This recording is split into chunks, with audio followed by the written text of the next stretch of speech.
Hey guys, it's Mrs. Dukoski. I'm here in the Z Space again.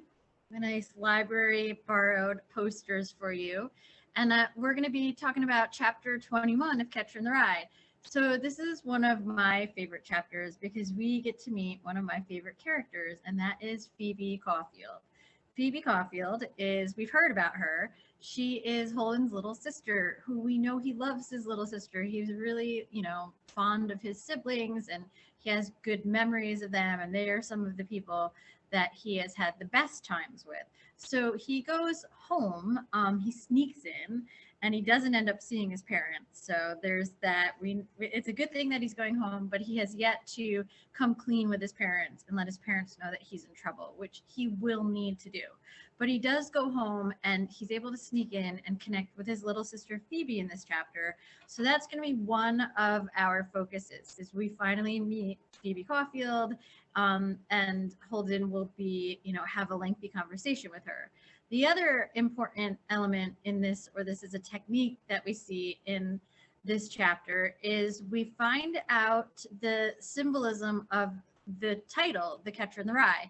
There's an extended metaphor in this chapter, and we've hinted at it, and I'll talk about that when we get to the end of the chapter. We've hinted at the passage about the Catcher in the Rye when we talked about John Lennon's murder, and the person who killed him, whose name is Mark David Chapman, how he was carrying a copy of Catcher in the Rye in his pocket, and how he used that in his defense, in his trial.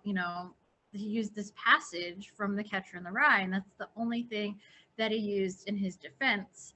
And it's this passage about The Catcher in the Rye that he quoted. So we'll talk more about that once we read the passage, but those are the two important things that go on in this chapter 21.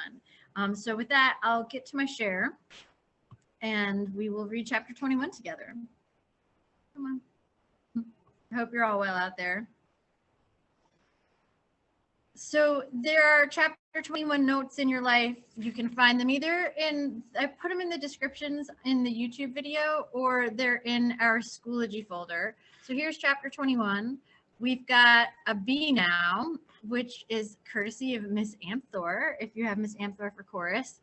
So here's just a little quick, it's called the Blob Opera. I'll let you explore it for your Be Now, a little fun inspiration to get you focused, music themed again, kind of trying to explore different themes. The other things in this chapter, there's the review video, but before you start the chapter, if you need the chapter 20 review video, see if I can pull it up here.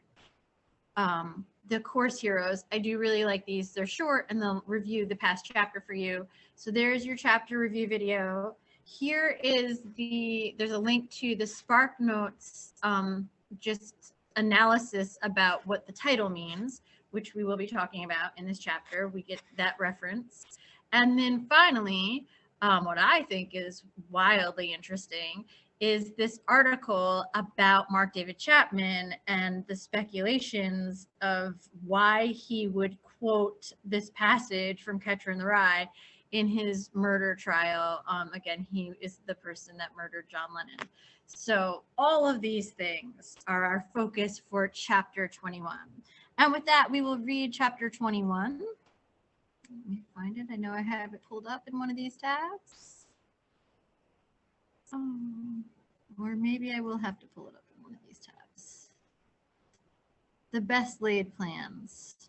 All right. So chapter 21, and there's only 26 chapters, and chapter 26 is a couple paragraphs. It's very short. So we're very close to the end, and that's exciting. As much as I love this book, it's always exciting to get to the end of a book, so I do appreciate that. We have a couple major chapters left, and then we're really, at the finish line here with Holden.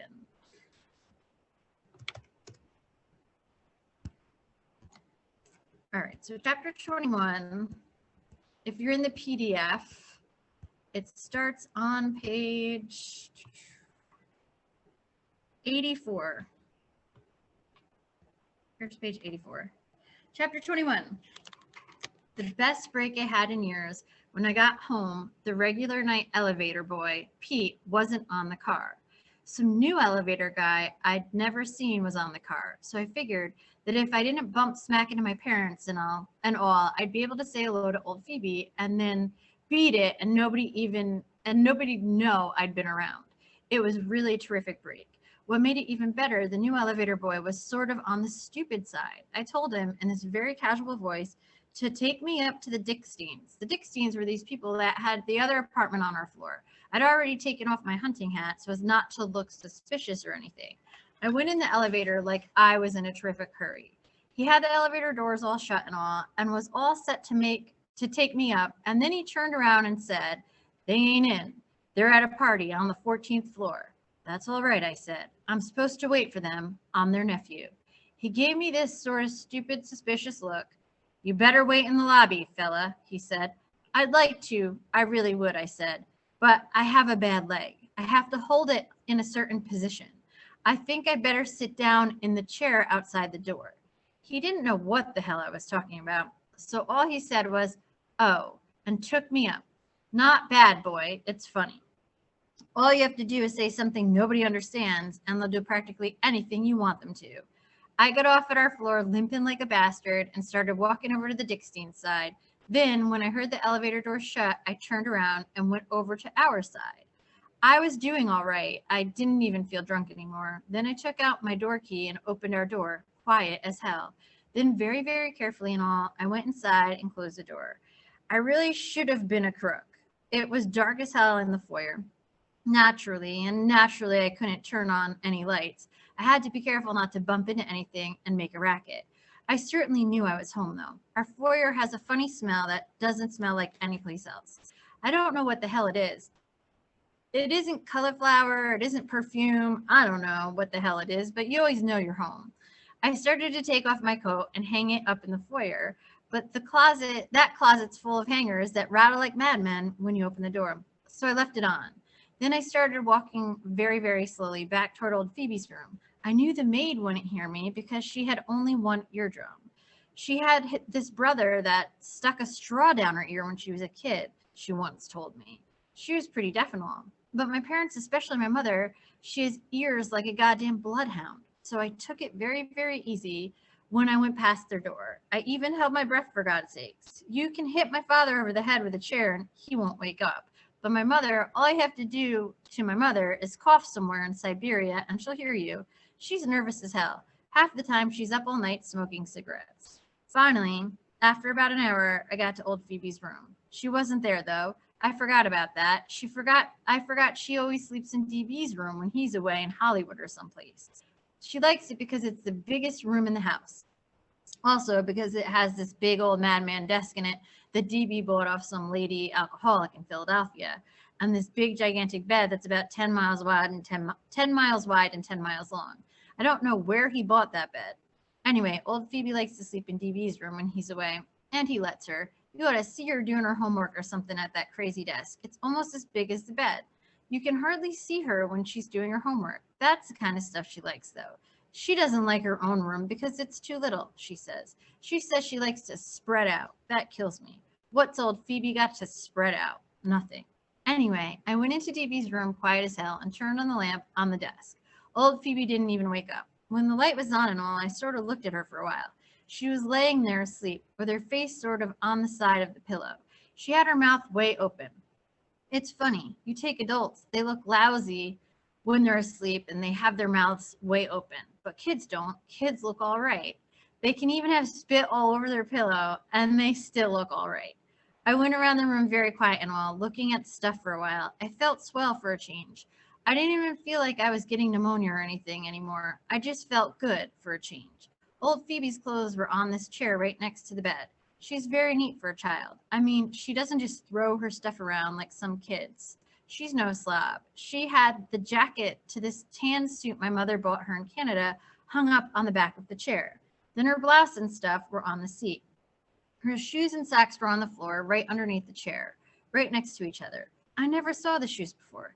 They were new. They were these dark brown loafers, sort of like this pair I have, and they went swell with the suit my mother bought her in Canada. My mother dresses her nice. She really does. My mother has terrific taste in some things.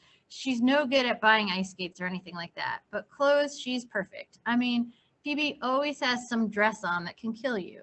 You take most kids, even if their parents are wealthy and all, they usually have some terrible dress on. I wish you could see old Phoebe in that suit my mother bought her in Canada. I'm not kidding. I sat down on old DB's desk and looked at the stuff on it. It was mostly Phoebe's stuff from school and all, mostly books. The one on top was called Arithmetic is Fun. I sort of opened the first page and took a look at it. This is what old Phoebe had on it. Phoebe Weatherfield Caulfield, 4B-1. That killed me. Her middle name is Josephine, for God's sakes, not Weatherfield. She doesn't like it, though. Every time I see her, she's got a new middle name for herself. The book underneath the arithmetic was a geography, and the book underneath the geography was a speller. She's very good in spelling. She's very good in all her subjects, but she's best in spelling. Then under the speller, there were a bunch of notebooks. She has about 5,000 notebooks. You never saw a kid with so many notebooks. I opened the one on top and looked at the first page. It had on it, Bernice meets me at recess. I have something very, very important to tell you. That was all there was on that page. The next one had on it, why has southeastern Alaska so many canning factories? Because there's so much salmon. Why has it valuable forests? Because it has the right climate. What has our government done to make life easier for the Alaskan Eskimos? Look it up tomorrow. Exclamation point. Phoebe Weatherfield Caulfield. Phoebe Weatherfield Caulfield. Phoebe Weatherfield Caulfield. Phoebe W. Caulfield. Phoebe Weatherfield Caulfield, Esquire. Please pass to Shirley. Shirley, you said you were Sagittarius, but your only Taurus. Bring your skates when you come over to my house. I sat there on DB's desk and read the whole notebook. It didn't take me long, and I can read that kind of stuff, some kid's notebook, Phoebe's or anybody's, all day and all night. Kids' notebooks kill me. Then I lit another cigarette. It was my last one. I must have smoked about 3 cartons that day. Then finally I woke her up. I mean, I couldn't sit there on that desk for the rest of my life. And besides, I was afraid my parents might barge in on me all of a sudden. And I wanted to at least say hello to her before they did. So I woke her up. She wakes up very easily. I mean, you don't have to yell at her or anything. All you have to do practically is sit down on the bed and say, wake up, Phoebe, and bingo, she's awake. Holden, she said right away. She put her arms around my neck and all. She's very affectionate. I mean, she's quite affectionate for a kid. Sometimes she's even too affectionate. I sort of gave her a kiss and said, when'd you get home? She was glad as hell to see me. You could tell. Not so loud just now. Not so loud just now. How are you anyway? I'm fine. Did you get my letter? I wrote you a 5-page. Yeah, not so loud. Thanks. She wrote me this letter. I didn't get a chance to answer it, though. It was all about this play she was in school. She told me not to make any dates or anything for Friday so that I could come to see it. How's the play? I asked her. What'd you say the name of it was? A Christmas Pageant for Americans. It stinks, but I'm Benedict Arnold. I've practically the biggest part, she said. Boy, was she wide awake. She gets very excited when she tells you that stuff. It starts out when I'm dying. The ghost comes in on Christmas Eve and asks me if I'm ashamed and everything. You know, for betraying my country and everything. Are you coming to it? She was sitting all way the hell up in bed and all. That's what I wrote you about. Are you coming? Sure, I'm coming. Certainly I'm coming. Daddy can't come. He has to fly to California, she said. Boy, was she wide awake. It only takes her about 2 seconds to get wide awake. She was sitting sort of kneeling way up in bed, and she was holding my goddamn hand. Listen, Mother said, you'd be home Wednesday afternoon, she said. She said Wednesday. I got out early. Not so loud. You'll wake everybody up. What time is it? They won't be home till very late, Mother said. They went to a party in Norwalk, Connecticut, old Phoebe said. Guess what I did this afternoon? What movie I saw? Guess. I don't know. Listen, didn't they say what time they'd... The Doctor, old Phoebe said. It's a special movie they had at the Lister Foundation. Just this one day they had it. Today was the only day. It was all about this doctor in Kentucky and everything that sticks a blanket over the child's face that's a cripple and can't walk. Then they sent him to jail and everything. It was excellent. Listen a second. Didn't they say what time they'd... He feels sorry for it, the doctor. That's why he sticks the blanket over her face and everything and makes her suffocate. Then they make him go to jail for life imprisonment. But this child that he stuck the blanket over its head comes to visit him all the time and thanks him for what he did. He was a mercy killer. Only he knows he deserves to go to jail because the doctor isn't supposed to take things away from God.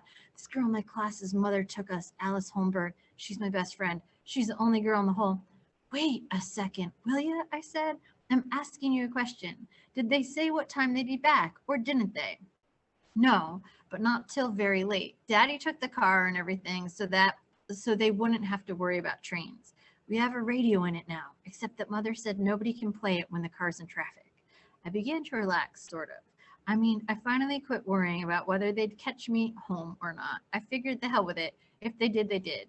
You should have seen old Phoebe. She had on these blue pajamas with red elephants on the collars. Elephants knock her out. So it was a good picture, huh? I said. Swell, except Allie had a cold, and her mother kept asking her all the time if she felt grippy, right in the middle of the picture. Always in the middle of something important. Her mother'd lean all over me and everything and ask Alice if she felt grippy. It got on my nerves. Then I told her about the record. Listen, I bought you a record, I told her, only I broke it on the way home. I took the pieces out of my coat pocket and showed her. I was plastered, I said. Give me the pieces, she said. I'm saving them. She took them right out of my hand, and then she put them in the drawer of the night table. She kills me. DB coming home for Christmas, I asked her. He may, and he may not, Mother said. It all depends. He may have to stay in Hollywood and write a picture about Annapolis. Annapolis, for God's sakes. It's a love story and everything. Guess who's going to be in it? What movie star? Guess. I'm not interested. Annapolis, for God's sake? What's DB know about Annapolis, for God's sake? What's that got to do with the kind of stories he writes? I said. Boy, that stuff drives me crazy. That goddamn Hollywood. What'd you do to your arm? I asked her. I noticed she had this big hunk of adhesive tape on her elbow. The reason I noticed it, her pajamas didn't have any sleeves. This boy, Curtis Weintraub, that's in my class, pushed me while I was going down the stairs in the park, she said. Want to see? She started taking the crazy adhesive tape off her arm. Leave it alone. Why'd he push you down the stairs? I don't know. I think he hates me, old Phoebe said. This other girl and me, Selma Atterbury, put ink and stuff all over his windbreaker. That isn't nice. What are you, a child, for God's sakes? No, but every time I'm in the park, he follows me everywhere. He's always following me. He gets on my nerves. He probably likes you. That's no reason to put ink all. I don't want him to like me, she said. Then she started looking at me funny. Holden, she said, how come you're not home Wednesday? What? Boy, you have to watch her every minute. If you don't think she's smart, you're mad. How come you're not home Wednesday? She asked me. You didn't get kicked out or anything, did you? I told you. They let us out early. They let the whole, you did get kicked out. You did, old Phoebe said. Then she hit me on the leg with her fist. She gets very fisty when she feels like it. You did. Oh, Holden. She had her hand on her mouth and all. She gets very emotional. I swear to God. Who said I got kicked out? Nobody said I. You did, she said. Then she smacked me with her fist. If you don't think that hurts, you're crazy. Daddy'll kill you, she said. Then she flopped on her stomach on the bed and put the goddamn pillow over her head. She does that quite frequently. She's a true madman sometimes. Cut it out now, I said. Nobody's going to kill me. Nobody's going to even... Come on, Phoebe. Take that goddamn thing off your head. Nobody's going to kill me. She wouldn't take it off, though. You can't make her do something if she doesn't want to. All she kept saying was, Daddy's going to kill you. You could hardly understand her with the goddamn pillow over her head. Nobody's going to kill me. Use your head. In the first place, I'm going away. What I may do, I may get a job on a ranch or something for a while. I know this guy whose grandfather got a ranch in Colorado. I may get a job out there, I said. I'll keep in touch with you and all when I'm gone. If I go, come on, take that off your head. Come on, hey, Phoebe, please, will you? She wouldn't take it off, though I tried pulling it off, but she's strong as hell. You get tired fighting with her. Boy, if she wants to keep a pillow over her head, she keeps it. Phoebe, please, come on out of there, I kept saying. Come on, hey, Weatherfield, come on out. She wouldn't come out, though. If you can't even reason with her sometimes. Finally, I got up and went out in the living room, got some cigarettes out of the box on the table, and stuck some in my pocket. I was all out. I'm going to continue into chapter 22. My apologies. This is a double chapter. I did not mention that. I'm tricking you. I'm Holdening you. I did a little white lie. So here's chapter 22. This is just the continuation with Phoebe. When I came back, she had the pillow off her head all right. I knew she would, but she still wouldn't look at me, even though she was laying on her back and all. When I came around the side of the bed, she sat down again. She turned her crazy face the other way. She was ostracizing the hell out of me, just like the fencing team at Pensy when I left all the goddamn foils on the subway. How's old Hazel Weatherfield, I said. You write any news stories about her? I got that one you sent me right in my suitcase. It's down at the station. It's very good. Daddy'll kill you. Boy, she really gets something on her mind when she gets something on her mind. No, he won't. The worst he'll do, he'll give me hell again, and then he'll send me to the goddamn military school. That's all he'll do to me. And in the first place, I won't even be around. I'll be away. I'll probably be in Colorado on this ranch. Don't make me laugh. You can't even ride a horse. Who can? Sure I can. Certainly I can. They can teach you in about 2 minutes, I said. Stop picking at that. She's picking at the adhesive tape on her arm. Who gave you that haircut? I asked her. I just noticed what a stupid haircut somebody gave her. It was way too short. None of your business, she said. She can be very snotty sometimes. She can be quite snotty. I suppose you failed in every single subject again, she said, very snotty. It was sort of funny, too, in a way. She sounds like a goddamn school teacher sometimes, and she's only a child. No, I didn't, I said. I passed English. Then, just for the hell of it, I gave her a pinch on the behind. It was sticking way out in the breeze, the way she was lying on her side. She has hardly any behind. I didn't do it hard, and she tried to hit my hand away, but she missed. Then all of a sudden she said, "Oh, why did you do it?" She meant, why did I get the axe again? It made me sort of sad, the way she said it. Oh, God, Phoebe, don't ask me. I'm sick of everybody asking me that, I said. A million reasons why. It was one of the worst schools I ever went to. It was full of phonies and mean guys. You never saw so many mean guys in your life. For instance, if you were having a bull session in somebody's room, somebody wanted to come in, nobody let them in if they were some dopey, pimply guy. Everybody was always locking their door with somebody when somebody wanted to come in. And they had this goddamn secret fraternity that I was too yellow not to join. There was this one pimply, boring guy, Robert Ackley, that wanted to get in. He kept trying to join and they wouldn't let him just because he was boring and pimply. I don't even feel like talking about it. It was a stinking school. Take my word. Old Phoebe didn't say anything, but she was listening. I could tell by the back of her neck that she was listening. She always listens when you tell her something, and the funny part is she knows half the time what the hell you're talking about. She really does. I kept talking about old Pensy. I sort of felt like it.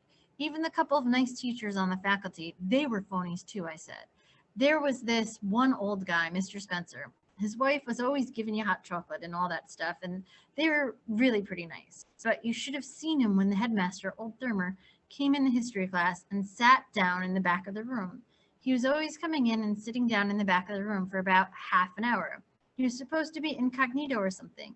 After a while, he'd be sitting back there, and then he'd start interrupting what old Spencer was saying to crack a lot of corny jokes. Old Spencer would practically kill himself, chuckling and smiling and all, like as if Thermer was a goddamn prince or something. Don't swear so much.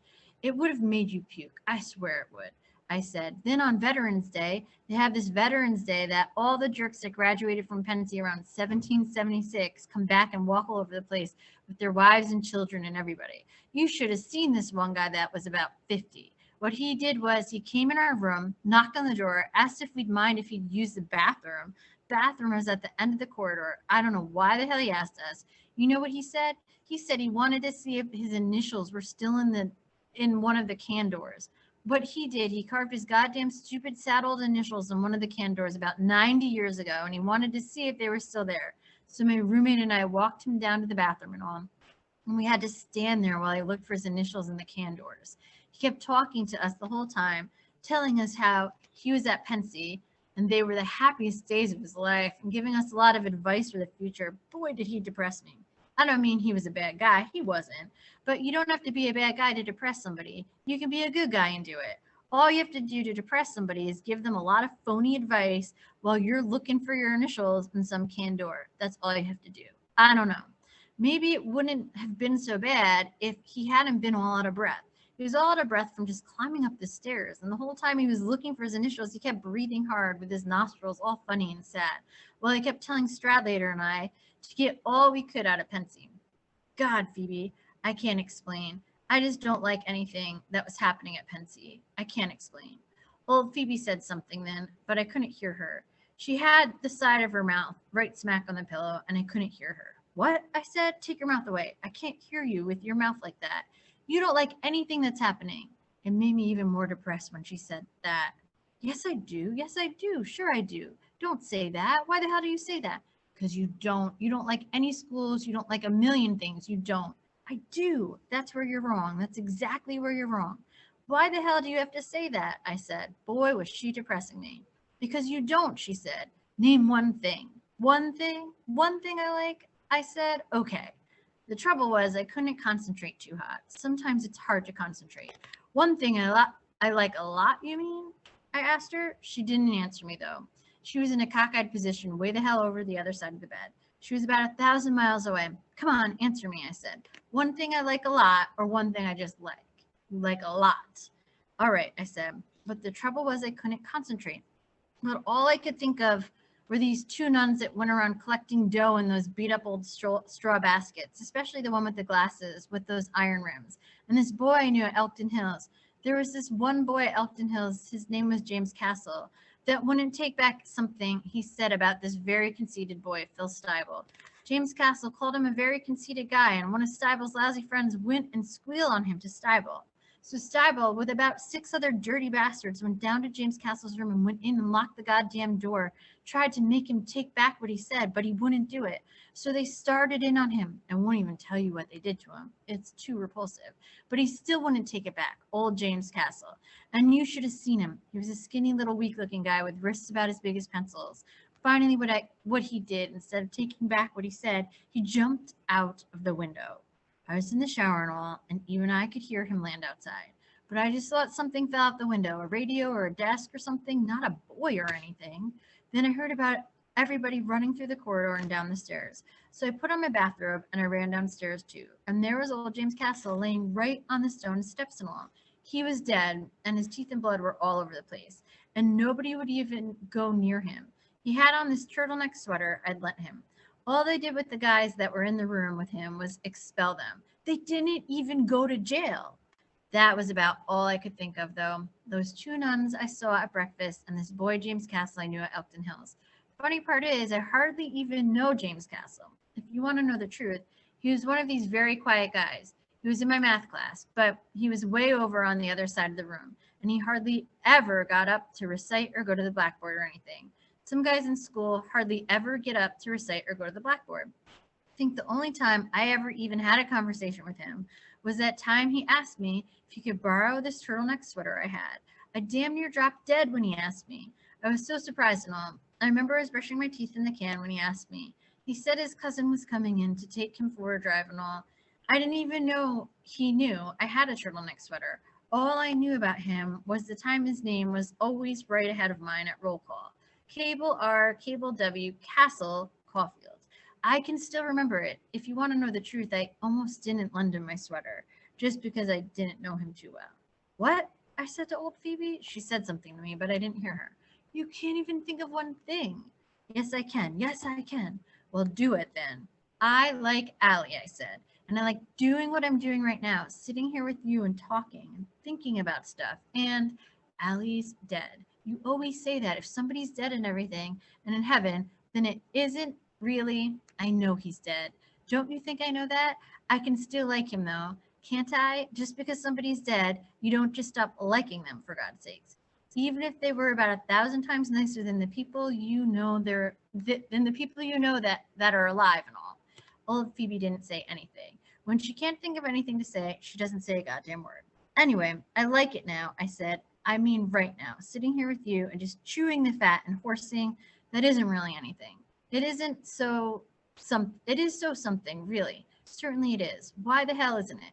People never think anything is anything, really. I'm getting goddamn sick of it. Stop swearing. All right. Name something else. Name something you'd like to be, like a scientist or a lawyer or something.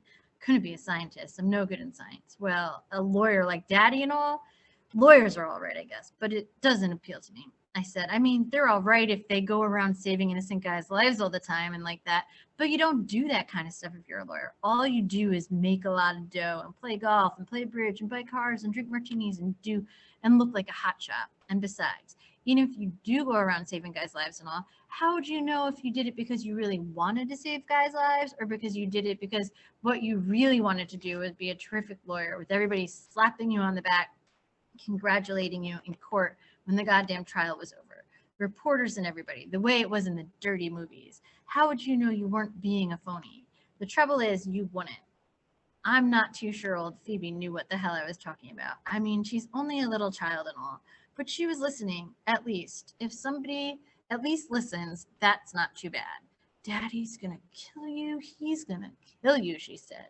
I wasn't listening though. I was thinking about something else, something crazy. You know what I'd like to be, I said. You know what I'd like to be? I mean, if I had my goddamn choice, what? Stop swearing. You know that song, If a Body Catch a Body Coming Through the Rye? I'd like it's If a Body Meet a Body Coming Through the Rye, old Phoebe said. It's a poem by Robert Burns. I know it's a poem by Robert Burns. She was right, though. It's If a Body Meet a Body Coming Through the Rye. I didn't know it then, though. I thought it was If a Body Catch a Body, I said. Anyway, I keep picturing all these little kids playing some game in this big field of rye and all. Thousands of little kids and nobody's around. Nobody big, I mean, except me. And I'm standing on the edge of some crazy cliff. What I have to do, I have to catch everybody if they start to go over the cliff. I mean, if they're running and they don't look where they're running, I have to come out from somewhere and catch them. That's all I do all day. I'd be the catcher in the rye and all. I know it's crazy, but that's the only thing I'd really like to be. I know it's crazy. Old Phoebe didn't say anything for a long time. Then, when she said something, all she said was, Daddy's gonna kill you. I don't give a damn if he does, I said. I got up from the bed because what I wanted to do, I wanted to phone up this guy that was my English teacher at Elkton Hills, Mr. Antolini. He lived in New York now. He quit Elkton Hills. He took this job teaching English at NYU. I have to make a phone call, I told Phoebe. I'll be right back. Don't go to sleep. I didn't want her to go to sleep while I was in the living room. I knew she wouldn't, but I said it anyway, just to make sure. While I was walking toward the door, old Phoebe said, Holden, and I turned around. She was sitting way up in bed. She looked so pretty. I'm taking belching lessons from this girl, Phyllis Margulis, she said. Listen. I listened, and I heard something, but it wasn't much. Good, I said. Then I went out to the living room and called up this teacher I had, Mr. Antolini. End of chapter 22. So I snuck that in on you, those 2 chapters, but that's okay. And I'm not going to do too much analysis because I don't want the length of the video to be too long. But I will do a separate analysis, and we'll talk about in class the significance of this passage about the catcher in the rye and he wanting to be the catcher in the rye. But again, in the meantime, what I would do if I were you, before we get to have our class conversation, I would check out in the notes the Spark Notes article about the extended metaphor from this chapter. So it's really I'll share it one more time. That's really besides meeting Phoebe, the big deal about this chapter is, what does the title mean? We find out there's references in this chapter. And again, we'll have some more conversation about it when we meet live. But do take a moment to kind of look through this analysis, because I believe that that's going to help you have a better understanding as well. Okay, so be well out there, and we will talk about this chapter in our live session, and I hope that you're okay. Okay, see you.